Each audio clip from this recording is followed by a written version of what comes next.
P1 आज हम लोगों ने करना है। P1 मुझे पता है ज्यादातर बच्चों को P2 के अंदर मसला होता है। P2 के अंदर जो स्ट्रगल इन सूडोकोड क्या होता है, इंशाल्लाह हमारे आने वाले लेक्चर्स के अंदर आपका वो मसला भी हल हो जाएगा। अभी के लिए विल गो फॉर कि हम लोग P1 को कैसे टैकल करें। P1 वैसे तो आसान होता है, P1 इतना मुश्किल नहीं होता। You just need to memorise some important stuff. जिस तरह अभी हम ये एक पेपर सॉल्व करेंगे, I will be guiding you guys throughout कि आपको पेपर किस तरह अटेम्प्ट करना है, how do you do all the stuff इंशाल्लाह, और 75 से मैक्सिमम नंबर आप स्कोर कर सको।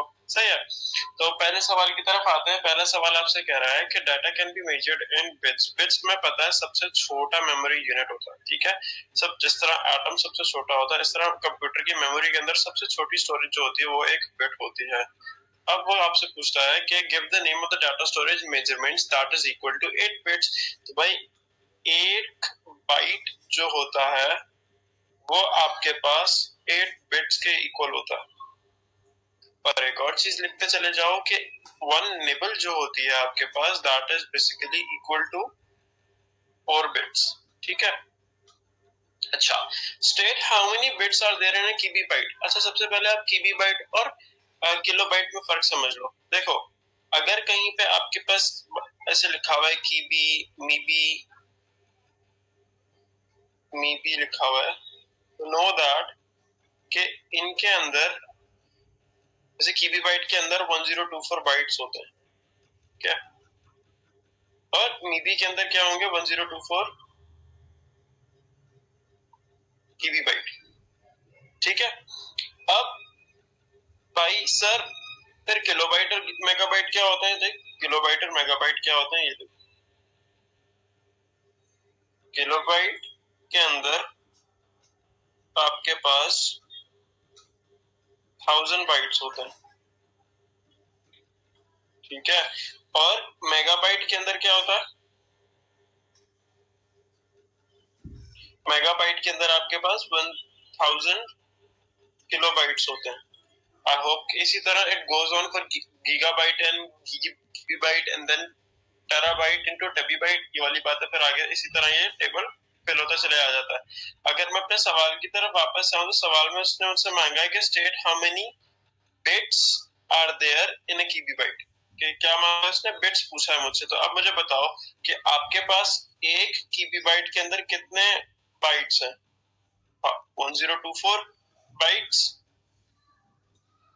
तो बाइट से बिट में जाने के लिए मैं क्या करूंगा? 1024 मल्टीप्लाई बाय 8, क्योंकि मेरे पास एक बाइट के अंदर कितना बिट्स है? 8 बिट्स। तो अब मेरा आंसर आएगा 8192, ठीक है। I hope this is clear. Moving on to part C, give the name of the data storage measurement that is equal to 1024 kibibytes. अभी देखो, मुझे बताओ कि आपके पास केबी होता है, केबी के बाद एमबी होता है, एमबी के बाद जीबी होता है, एंड जीबी के बाद आपके पास टेराबाइट आता है, ठीक है। And the same goes for kibi, mebi, gibi and tebi. तो अब आपके पास गीबी के बाद क्या आना चाहिए? टेबीबाइट, सही है। तो यू विल राइट योर, आपका आंसर क्या हुआ? 1 टेबीबाइट, ठीक है। आगे बढ़ते हैं। अच्छा, इस सवाल में भी अक्सर बच्चों को मसला होता है, वो ये कि जो आपको दो चीजें देखनी होती है। दो चीजें कौन कौन सी? कि आपको जो बिट कलर है उसको सही से किस तरह कैलकुलेट करना है अपने आंसर के अंदर, और ये कि आपके जो रेजोल्यूशंस के मल्टीप्लिकेशन होती है वो आपका आंसर हमेशा बिट्स में देती है। क्या मतलब सर? कि अगर इफ आई रेजोल्यूशन निकालनी है मुझे कि भाई मेरी रेजोल्यूशन कितनी, तो 512 मल्टीप्लाई बाय 512 वुड बी, जो मेरा आंसर आएगा that would be basically in bits. तो इसका आंसर मेरे पास आना चाहिए 262144, ठीक है। रुको, लेट मी कैलकुलेट दिस।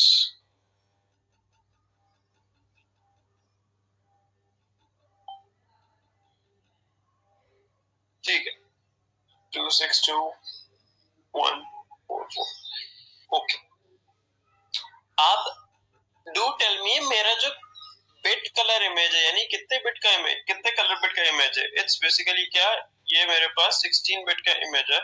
तो 262144 जो मेरे पास आंसर आया, इट्स बेसिकली इन बिट्स, सही है। अभी आंसर किसमें आ रहा है? इट्स इन बिट्स, क्योंकि एक पिक्सल जो होता है मेरे पास वो 1 बिट के बराबर होता है। सही है। That's how you got to know कि 262,144 बिट्स है मेरे पास। अब 16 बिट लिखा हुआ है, so what will you be doing over here is कि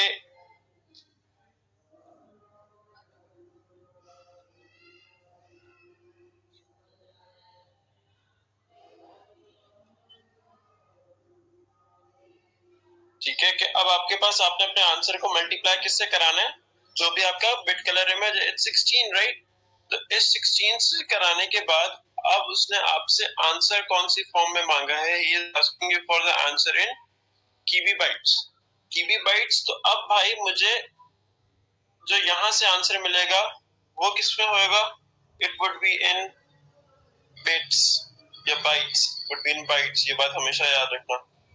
उसके बाद अगर मुझे बिट्स से बाइट्स में जाना है तो जो भी मेरा आंसर आएगा उसको क्या मैं 8 से मल्टीप्लाई करा दूं?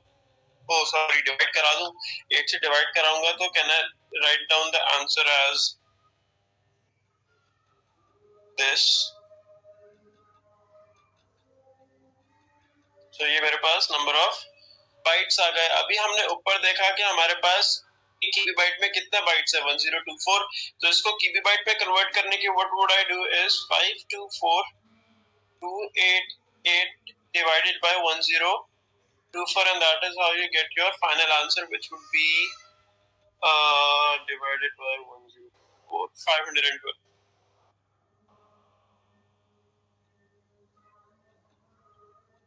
I hope इसमें अभी तक कोई भी मसला नहीं हुआ होगा। Moving on to our next question. कह रहे हैं data can be transmitted from one device to another. Take one box. Which of the term is not a method for transmitting data? Very simple, इसमें किसी को भी मसला नहीं होना चाहिए। सीरियल आपके पास ट्रांसमिटिंग होती है, सिंपलेक्स होती है, पैरेलल होती है। सीरियल के अंदर यू गो वन वे, आपके पास सिर्फ एक तक या तो आप सिर्फ जाते हो रिसीवर से सेंडर से रिसीवर या रिसीवर से सेंडर।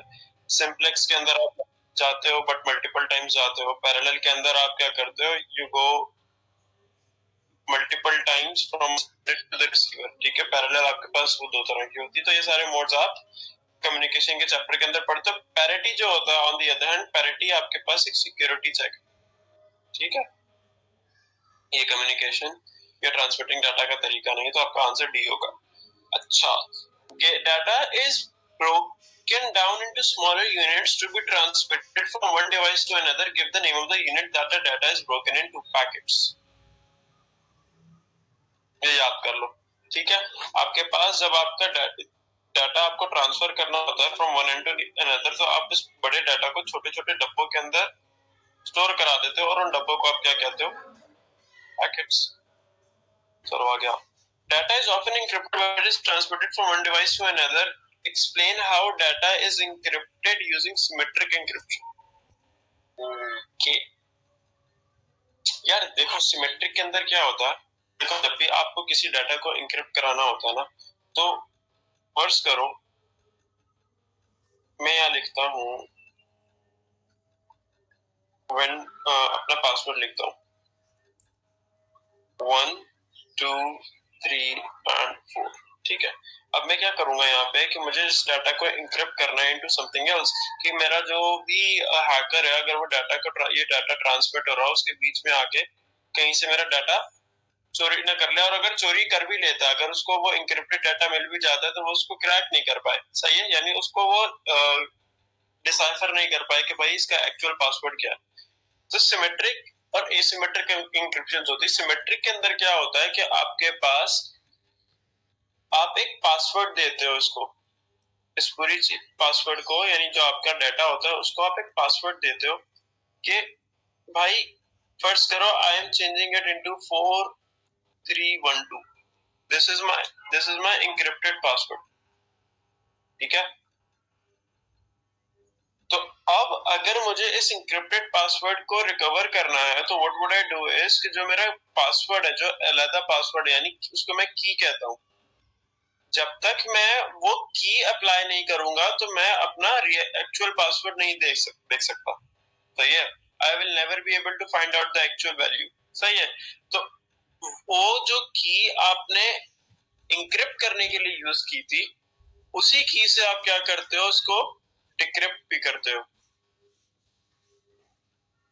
यानी कि आप इसी की के जरिए आपने यहाँ पर इस पासवर्ड को 4312 में कन्वर्ट किया था, और इसी की के जरिए अब आप इसको वापस 1234 में कन्वर्ट करोगे। तो सिमेट्रिक का सबसे पहला पॉइंट आपके पास ये आता है कि the password is encrypted and decrypted. Password कह रहा हूँ, data, the data can be a password as well. Say the data is encrypted and decrypted using the same key. पहली चीज, as well as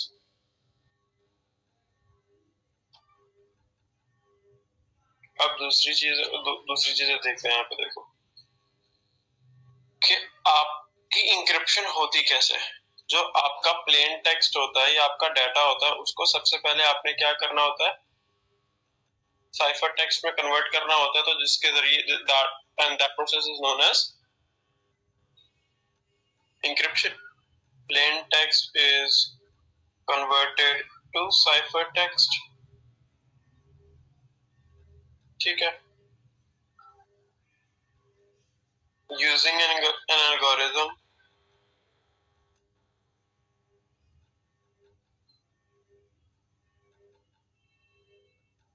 सही है,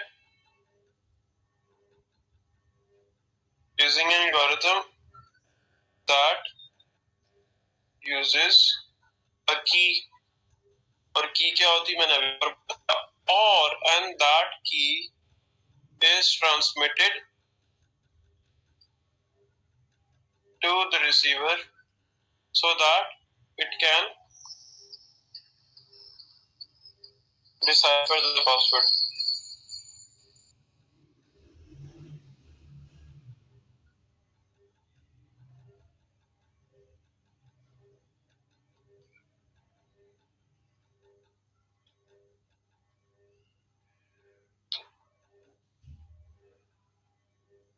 The data.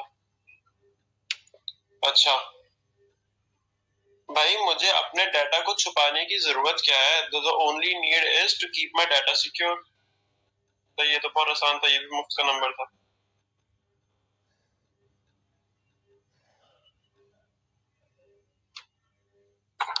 चलो आगे आते हैं क्वेश्चन नंबर 3 के ऊपर।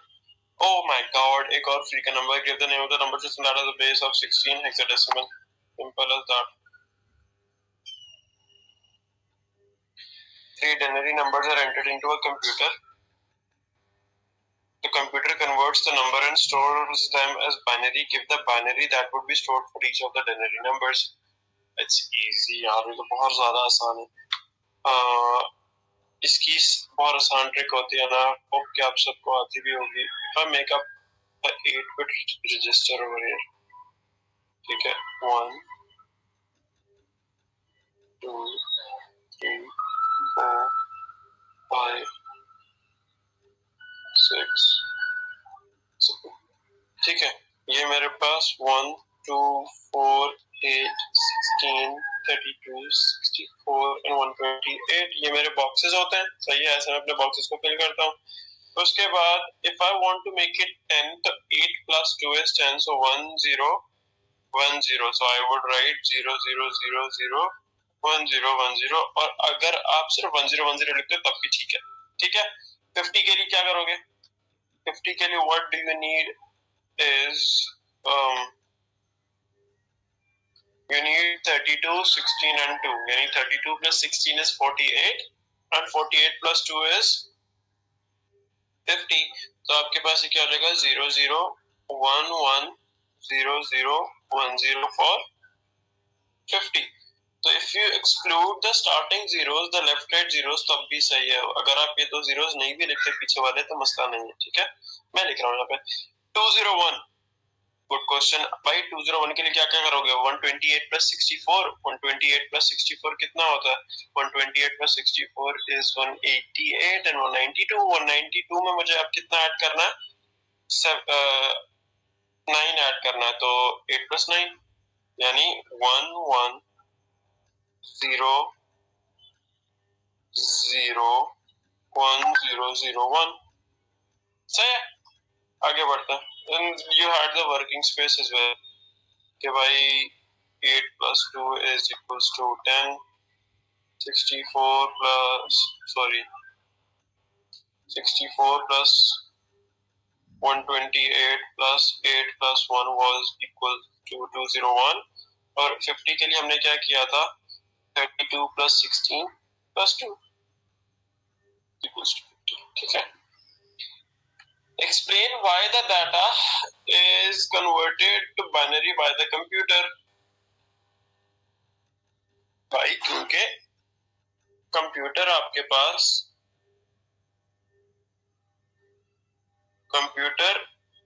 पास जो है uses logic gates and switches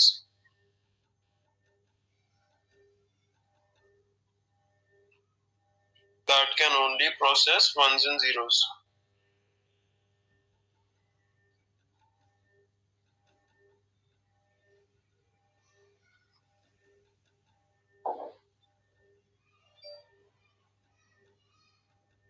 आगे चलते हैं। The two binary integers are added together. Add the binary integers using binary addition and show your answer in binary। Show all your working। चलो भाई देखो, बाइनरी के ना कुछ रूल्स होते हैं, उन रूल्स को भी हम सबसे पहले उनको रिवाइज कर लेते हैं। बाइनरी एडिशन के लिए जब आप 0 + 1 करते हो तो आपका आंसर आता है 1। 0 + 0 आपके पास क्या होता है, इट्स ऑलवेज 0। 1 + 0 is 1। जो एक्सेप्शन आती है आपके पास वो 1 + 1 में आती है। 1 + 1 में आपका आंसर 0 आता है और कैरी में 1 चले जाता है। ठीक है, तो अभी कैरी में 1 वाली बात हम लोग जब अभी एग्जांपल सॉल्व करेंगे तो समझ आ जाएगी इंशाल्लाह। Okay, what are my numbers 0 0 1 1 0 0 0 0 1 1 0 0 1 1 0। Add करते हैं तो भाई 0 + 0 क्या होता है, 0 0 + 1 1 0 + 1 1 and 0 + 0 = 0। और 1 + 0 क्या हो गया यहाँ पे, 1। अच्छा, नाउ लेट्स टॉक अबाउट 1 + 1। 1 + 1 की हमने बात की। 1 + 1 क्या होता है, 0 और कैरी में क्या चला जाएगा, 1।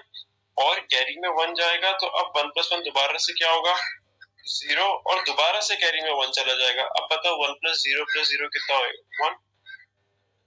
तो ये आपका आंसर हो गया। ठीक है, आ गया। Okay, the binary integer -32 is stored as a 2 complements integer. Calculate the 2 complement integers that would be stored। Okay,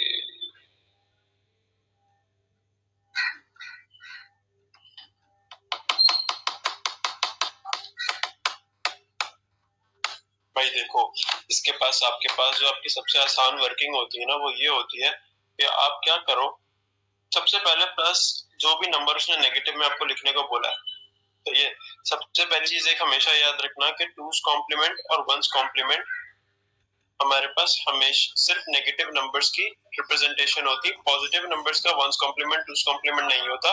अगर वो कभी पूछ भी ले तो आप सेम पॉजिटिव का जो बाइनरी होता है वो लिख दो, तो वो आपका 2's कॉम्प्लीमेंट 1's कॉम्प्लीमेंट होता है फॉर अ पॉजिटिव नंबर। अब यहाँ पे पहला स्टेप मेरा क्या होता है, +32 का बाइनरी लिखूं, तो +32 का बाइनरी क्या होगा, 0 0 0 0 1 0 0 and 0। Is it correct? No, it's not। It's अब करेक्ट है, तो ये। So now what I need to do is, अब यहाँ पे मैं क्या करूंगा, दो ट्रिक्स होते हैं इसको सॉल्व करने के, कि आप क्या करो, पहले इसको 1's कॉम्प्लीमेंट में करो, 1's कॉम्प्लीमेंट में फिर आप 1 ऐड कर दो तो आपके पास 2's कॉम्प्लीमेंट आ जाएगा। I'll show you an easier trick। आप क्या करो, राइट साइड से चलना शुरू करो, यहाँ से यहाँ से लेफ्ट की तरफ चलो। जब आप लेफ्ट की तरफ चलो, जैसे ही आपको पहला वन मिले, यानी फिर जैसे आपको पहला वन मिले, उसके बाद के सारे नंबर्स को फ्लिप कर दो, इन्वर्स कर दो सारे नंबर्स को। अब मुझे यहाँ पे तो वन नहीं मिला, मुझे वन मिला यहाँ पे, इस वन को छोड़ के इसके आगे सारे वन को मैं फ्लिप कर दूं तो ये मेरा टूज कॉम्प्लीमेंट का आंसर बता देगा मुझे।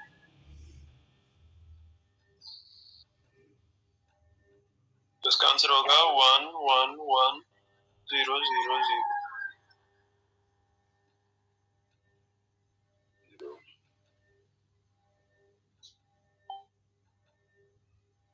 ठीक है,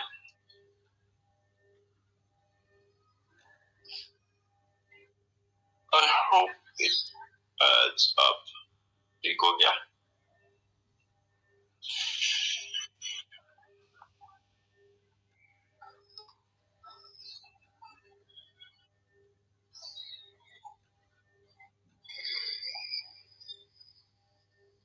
A student uses both system software and application software on their computer. Give one example of system software operating system.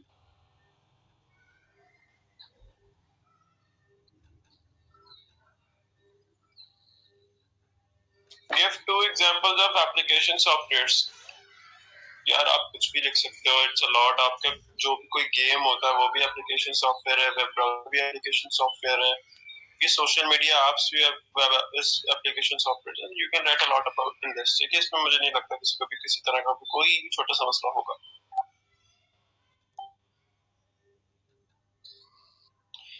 Describe the difference between system software and application software.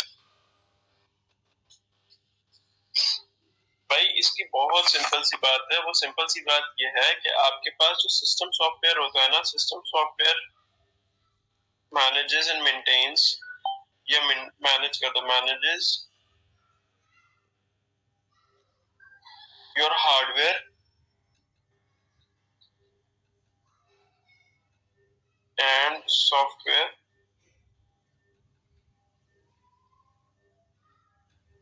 simultaneously to make it, to keep your computer running। ठीक है,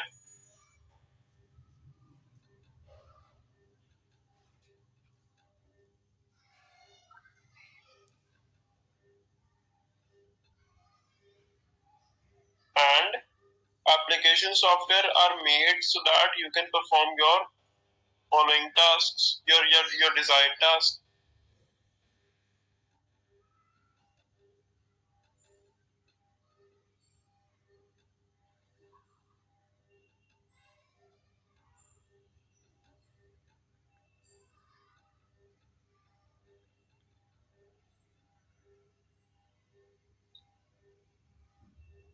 I hope इसमें भी कोई मसला नहीं होगा, it's very simple. अच्छा, आपके पास question 5 part A part B and then you have question number 6 7 and 8। 1.5 घंटे का पेपर होता है। We are little bit in, इंशाल्लाह हम लोग जल्दी हो जाएगा हमारे, इतना मुश्किल पेपर नहीं है ये। Instructions are processed by a central processing unit in a computer. Complete the paragraph about fetching an instruction into the CPU to be processed. Use the terms from the list. Some of the terms in the list will not be used. You should only use one term.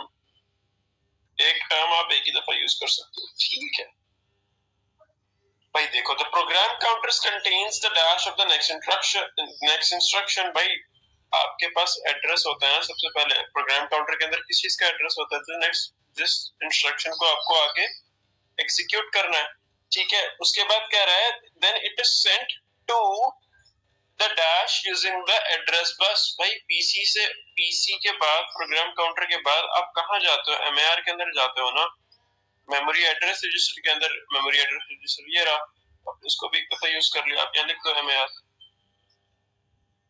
using the address bus। अभी आप सिर्फ address भेज रहे हो, then the address is then sent to the RAM। RAM अगर समझ नहीं आया समझाता हूँ। Once the address is received, then the instruction stored at the location is sent to dash। भाई देखो, आपके पास जो भी आपका मेमोरी एक्सेस जो आपको चाहिए होता है, you get it from RAM, यानी जो आपकी करंट रनिंग इंस्ट्रक्शंस होते हैं वो किस पे स्टोर हो रहे होते हैं, रैम पे स्टोर हो रहे होते हैं ना। तो अभी जो भी आपके पास प्रॉब्लम आई होगी उसका एड्रेस आपने एमएआर में जो भेजा है, एमएआर क्या कर रहा है, उस एड्रेस को कहाँ भेज रहा है, रैम के ऊपर टेम्परेरीली स्टोर करने के लिए। और जब वहां पे रैम को एड्रेस रिसीव होता है तो फिर रैम बोलता है भाई वो जो इस एड्रेस के ऊपर डाटा पड़ा हुआ है ना, कि इस एड्रेस के ऊपर जो आपने एमएआर के अंदर जो डाटा पड़ा हुआ है वो उठा के लाके मेमोरी डाटा रजिस्टर के अंदर डाल दो।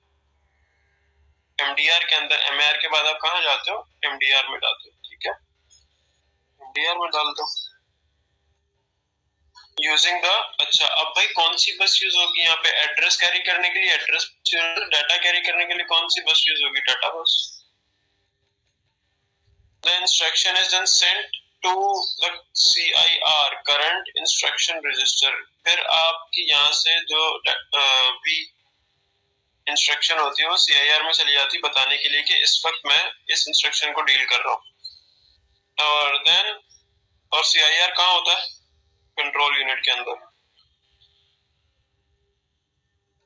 ठीक है, CIR। The CPU uses an instruction set to decode the instruction state. What is meant by an instruction set?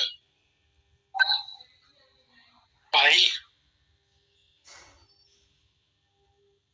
a set of or a set of commands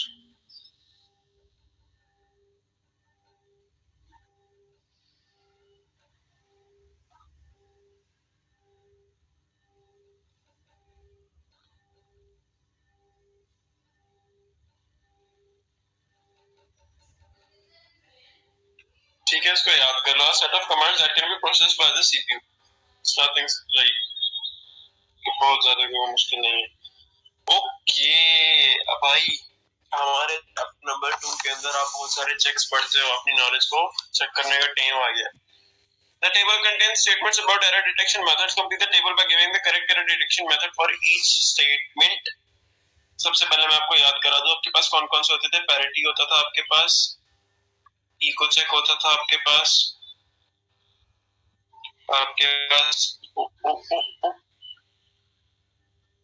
checksum होता था आपके पास, और आपके पास ARQ होता था, और क्या होता था, और क्या होता था, और क्या होता था, चेक डिजिट भी होता था।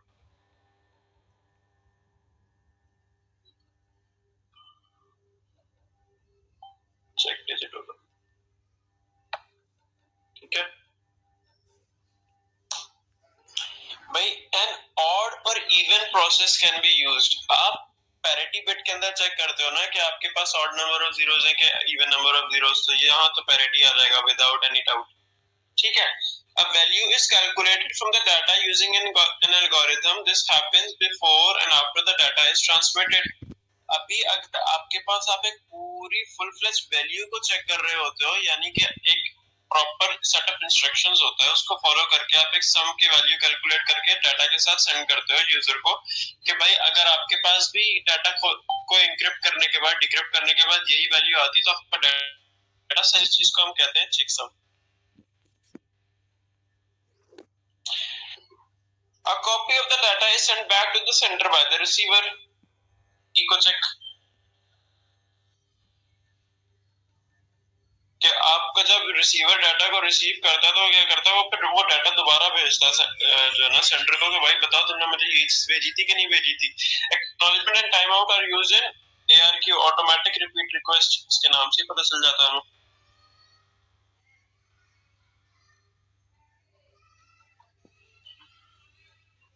ठीक है, उसके बाद values appended to the data that has been calculated into the values checked on data entry.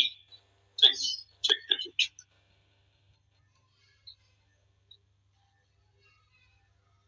सही है, दोनों में फर्क क्या है, चेकसम के अंदर आप अपनी वैल्यू को डाटा के अंदर जो ना अपेंड नहीं करते, यहाँ पे आप डाटा के अंदर अपेंड करते हो। अपेंड करने का मतलब क्या, अगर ये मेरा डाटा है, आपने एक और डब्बा ऐड किया और उसके अंदर चेक डिजिट अगर डाल रहे हो तो आपका सिक्योरिटी चेक डिजिट होगा, और अगर नहीं डाल रहे सिर्फ वैल्यूज अलग से भेज रहे हो साथ से, तो वो चेकसम। ठीक है, आगे चलो।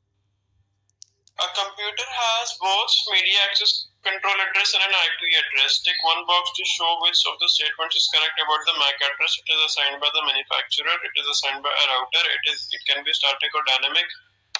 It is made up of 3 different parts. So answer is A. इनको सही भी कर लेते हैं। ये आपको असाइन बाय राउटर नहीं होता, it is assigned by the manufacturer, तो ये तो वैसे गलत हो गया। इट कैन बी स्टैटिक और डायनामिक, नहीं, आपके पास ये स्टैटिक और डायनामिक नहीं होता, it is local and universal. ठीक है, दो तरह के आपके पास मैक एड्रेसेस होते हैं, लोकल और universal. It is made up of 3 different parts, 3 नहीं होते, 2 होते हैं। ठीक है, आगे चलते हैं।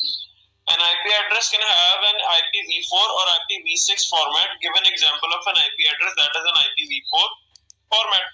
चलो भाई, 192.168.0.1 मशहूर जमाना है ये। अच्छा, अगर वो कभी आपसे IPv6 पूछ ले तो उसको भी देख लो, IPv6 कैसे लिखते हैं। 192, आप डबल कॉलन लगाते हो, उसके बाद दोबारा वैल्यू लिखते हो। और याद रखना, इस दफा आपके पास आपकी वैल्यूज के अंदर हेक्साडेसिमल वैल्यूज भी आ सकती हैं, तो यू कैन राइट A075, फिर दोबारा ऐसे 01F, ठीक है, and then again one last time A, ठीक है, this is your IPv6। Give 2 characteristics of the IPv6 format. पहली बात, हेक्साडेसिमल वैल्यूज भी आप इसमें डाल सकते हो। दूसरी चीज कि आपके पास इसका जो साइज है, यानी इसके अंदर नंबर ऑफ बिट्स बढ़ जाते हैं, तो वो कितने बढ़ जाते हैं, 128 बिट्स हो जाते हैं ये। ठीक है, और दूसरे आप और भी पता लिख सकते हैं कि these are separated by columns.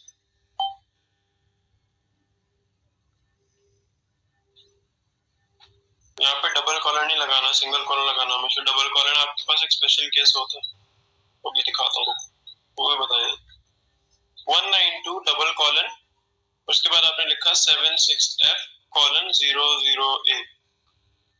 ठीक है, इसको अगर मैं एक्सपैंड करके लिखूं ना, तो ये ऐसे लिखा हुआ है बेसिकली 192:00:766F:00A। इसका मतलब ये होता है इस डबल कॉलन का कि आपके यहाँ डेटा के पूरे आईपी एड्रेस के बीच में चारों जीरोज हैं, तो इसकी शॉर्ट फॉर्म आपके पास डबल सेमीकोलन होती है। और एक चीज और हमेशा याद रखना कि it can only be used once.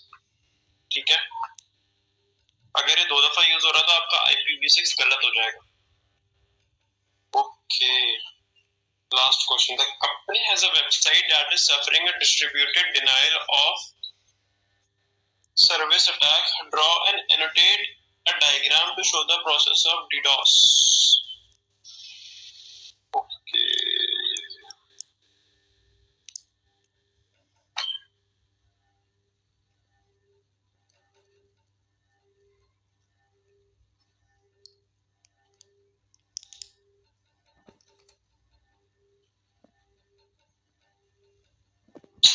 देखो, आपके पास होता ही है, फर्ज करो कि आप अगर एक वेबसाइट यूज कर रहे हो, मैं दराज की वेबसाइट यूज कर रहा हूँ, फर्ज करो उस वेबसाइट के ऊपर मैं गया और मैं I am looking for an to buy an item, सही है।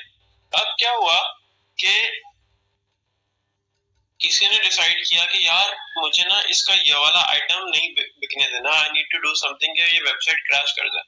तो आप क्या करते हो, आप मल्टीपल रिक्वेस्ट भेजना शुरू कर देते हो वेब सर्वर को कि मुझे ये वाला आइटम लोड करके दो। अब आपके वेब सर्वर से क्या हो रहा है, आपके वेब सर्वर से सब एक ही वेब पेज बार बार मांग रहे हैं, इतनी दफा मांग रहे हैं, इतनी दफा मांग रहे हैं कि आपका वेब सर्वर कंफ्यूज हो जाता है, और इन दी एंड आपकी जो वेबसाइट होती है वो क्या कर जाती है, क्रैश कर जाती है। तो इस चीज को हम कहते हैं DDoS अटैक। अब इसको हम लोग डायग्राम के थ्रू कैसे बताएंगे कि भाई ये आपका एक हैकर है, ये थर्ड पार्टी कह दो, उसको हैकर बोल देता हूँ मैं फिलहाल के लिए, बल्कि नहीं, हैकर नहीं, थर्ड पार्टी सही। ये वो गंदे लोग हैं जो आपके आइटम को नहीं बेचने देना चाहते। ठीक है, अब ये क्या करेंगे, इनके पास जो कंप्यूटर्स हैं, ठीक है, जो कंप्यूटर्स आप लोग यूज कर रहे हो वेब सर्वर से वेबसाइट मांगने के लिए, इन कंप्यूटर्स को इसने भेजना है एक मालवेयर, एक वायरस भेजेगा। ठीक है, उस वायरस से क्या होगा, हर कंप्यूटर जो है ऑटोमेटिकली क्या करने लग जाएगा, आपके इस वेब सर्वर से रिक्वेस्ट मांगना शुरू कर देगा, मुझे भेजो, मुझे ये वाली वेबसाइट भेजो, मुझे ये वाली वेबसाइट भेजो। और वेब सर्वर जब ये सब कुछ नहीं हैंडल कर पाएगा तो क्या करेगा, इन दी एंड क्रैश हो जाएगा। उसको लेबल कर लेते हैं, this is your web server, I am writing it out WS। ठीक है, these are your computers. Bot कह रहा हूं मैं इनको, बॉट क्यों कह रहा हूं, क्योंकि ये कंप्यूटर्स रिक्वेस्ट नहीं भेज रहे, जो इस थर्ड पार्टी बंदे ने हर कंप्यूटर के अंदर वायरस भेजा है, मालवेयर भेजा है, उसने इनको कंप्यूटर्स नहीं छोड़ा, बॉट बना दिया। यानी कि बॉट क्या होता है, बॉट वो चीज होती है जो ऑटोमेटिकली आपके एक रिपीटेड टास्क को परफॉर्म करे। ठीक है, तो मालवेयर जो आपकी थर्ड पार्टी ने भेजा था उसने क्या किया, इनको बॉट्स में टर्न कर दिया।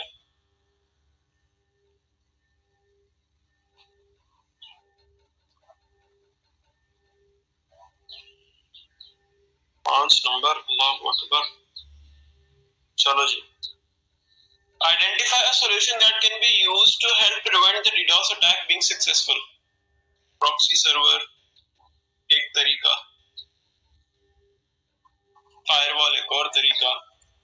ठीक है, बहुत सारे तरीके होते हैं। A company uses both solid state and optical secondary storage devices। Explain why a computer needs secondary storage। It's good। आसान सवाल है, बहुत ज्यादा आसान सवाल है। देखो, सेकेंडरी स्टोरेज आपके पास कौन कौन सी होती है, हार्ड डिस्क, ठीक है, सॉलिड स्टेट ड्राइव, और उसके बाद प्राइमरी स्टोरेजेस कौन कौन सी होती है, रैम एंड रोम। ठीक है, सेकेंडरी स्टोरेज आपको क्यों चाहिए होती है, देखो अगर मैं सीडीज और यूएसबीज की बात करता हूँ, वो भी मेरे पास एक तरीके से पोर्टेबल सेकेंडरी स्टोरेजेस हैं। अब इनकी एग्जिस्टेंस की वजह है कि जो भी मैं काम करता हूँ अपने कंप्यूटर के ऊपर, वो मेरे रैम रोम के अंदर तो इतनी स्पेस होती नहीं कि मैं उसके अंदर अपना जो है डाटा स्टोर करा सकूं। तो आप ये इसलिए यूज करते हो ताकि आप डाटा को परमानेंटली स्टोर करा सको। ठीक है,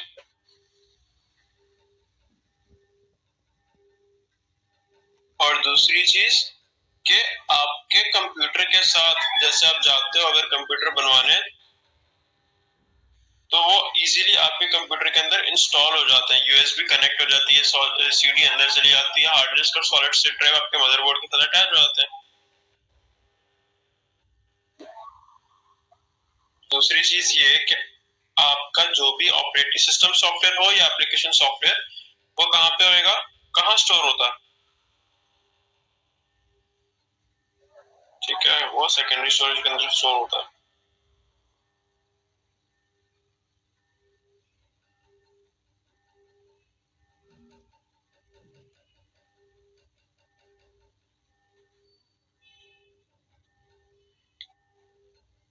Three differences between solid state and optical storage। भाई SSD के अंदर you have no moving parts।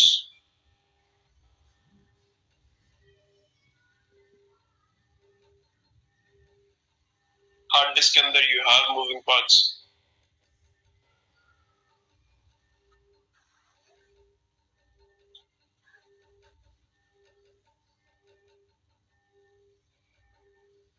ठीक है, उसके बाद SSD uses the NAND gate technology और optical uses the spin head technology. ठीक है, वो आपका स्पिनर और हेड वाली जो टेक्नोलॉजी होती है वो यूज कर रहा होता है। आप ये लिख सकते हो। दूसरी चीज आप ये लिखते हो, SSD इज एक्सपेंसिव। बच्चों वाली बात है यार ये तो। whereas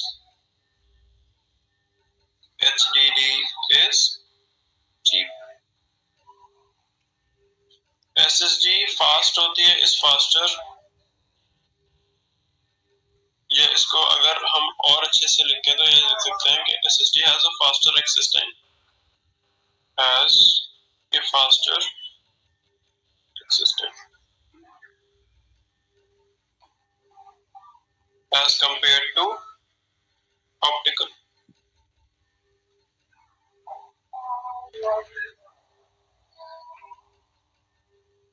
ठीक है, सवाल में ऑप्टिकल लिखा, आप भी ऑप्टिकल लिखो।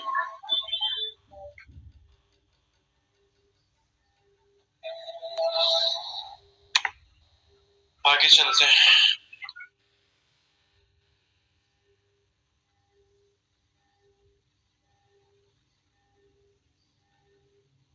A garage uses an expert system to help diagnose any problems with cars that needs repair. The expert system is an example of artificial intelligence. Describe what is meant by an AI. यार आप बहुत कुछ लिख सकते हो।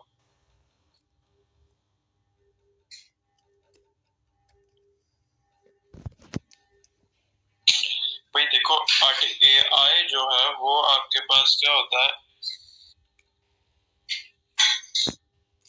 AI एक simulation कह सकता हूँ। AI is a simulation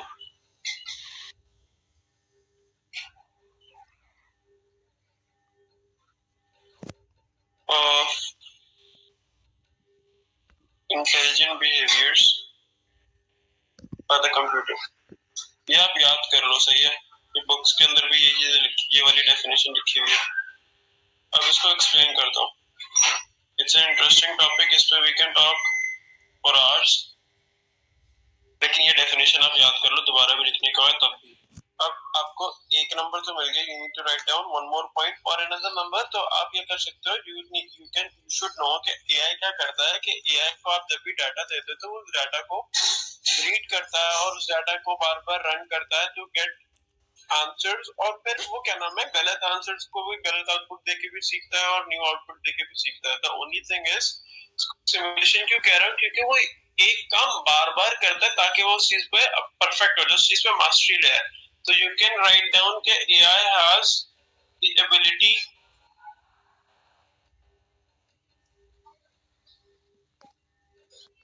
to repeat the assigned tasks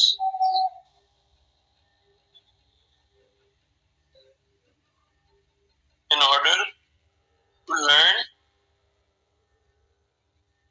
and become perfect. ठीक है, okay.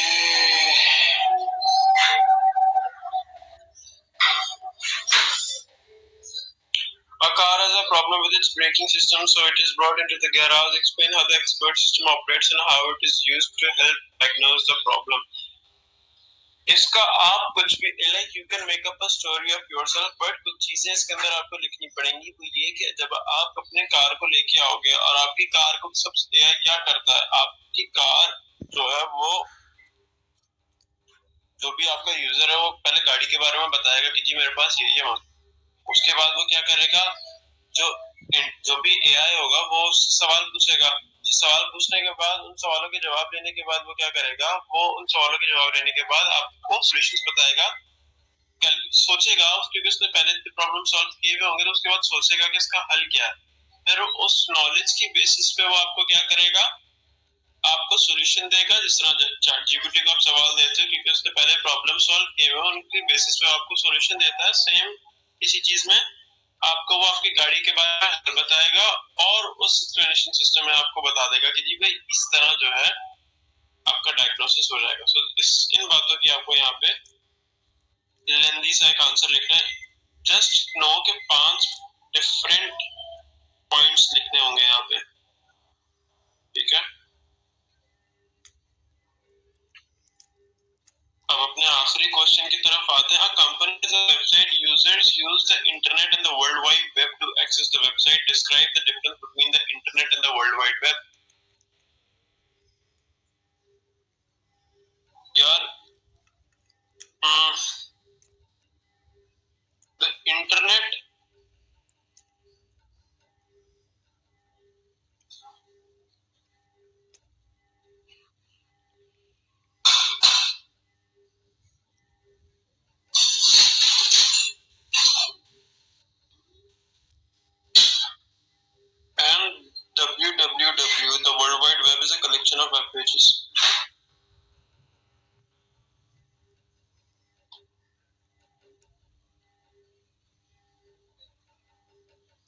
as far as I remember, this is the exact same question जो कि आपके A levels के past papers के अंदर आपको मिल भी जाएगा.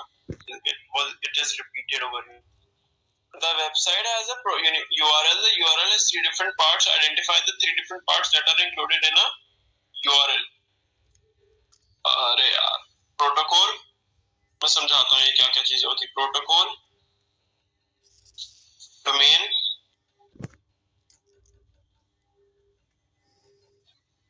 And file name. ठीक है भाई, अगर मैं एक वेबसाइट लिखता हूँ https और // मैं बैकस्लैश लिखा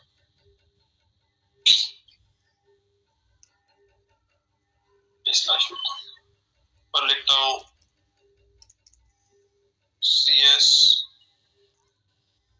csol.com. ठीक है, this is your domain name, this is your file name and this is your protocol. ठीक है, ये बात हमेशा याद रखना है. 3 चीजों को मिला के आप क्या करते हो, एक यूआरएल बनाते हो. One function of a web browser is to provide an address bar for a user to enter a URL. Give 3 other functions of a web browser.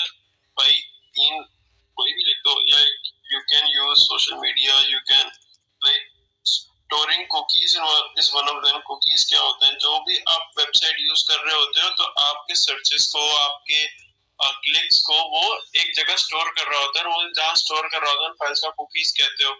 Web browser आपके वेब पेज को display कराता है. सबसे आसान चीज तो ये है. और उसके बाद जी आपको डाउनलोड और अपलोड करने की ताकत से नवाजता है.